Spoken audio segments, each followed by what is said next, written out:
Hi అండి, ఈరోజు వీడియోలో పాలకూర పచ్చడి ఎలా చేసుకోవాలో చూద్దాం. ముందుగా పాలకూర, 2 ఆనియన్స్, ఒక టమాటో, తగినన్ని పచ్చిమిరపకాయలు తీసుకొని కడిగేసి ముక్కలుగా కట్ చేసి పక్కన పెట్టుకోవాలి. తర్వాత ఒక బండి తీసుకొని దాంట్లో ఆయిల్ వేసుకోవాలి తగినంత. తర్వాత మనం కట్ చేసుకున్న ముక్కల్లో ఆనియన్స్, టమాటా, పచ్చిమిరపకాయలు ముందుగా యాడ్ చేసుకోవాలి. ఆ తర్వాత 1 స్పూన్ జీలకర్ర, చిటికెడు పసుపు వేసేసుకోవాలి.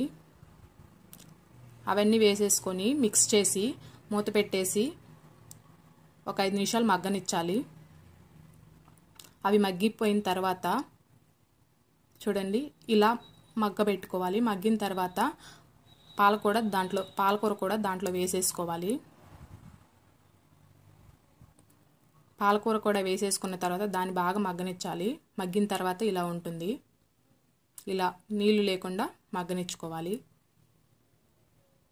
తర్వాత దాన్ని చల్లారబెట్టేసుకొని మిక్సీ జార్లోకి తీసుకోవాలి. మిక్సీ జార్లోకి తీసుకొని ఒక 5-6 వెల్లుల్లి రెబ్బలు, దాంట్లోకి తగినంత ఉప్పు వేసుకొనేసి పల్స్ మోడ్లో ఒక 2-3 సార్లు మిక్సీ పెట్టేసుకున్నామంటే టేస్టీ పాలకూర చట్నీ ఈజ్ రెడీ. మీరు రోట్లో అయినా పట్టుకోవచ్చు. ఇలా కచ్చా పచ్చాగా పట్టుకోవాలి. Thank you.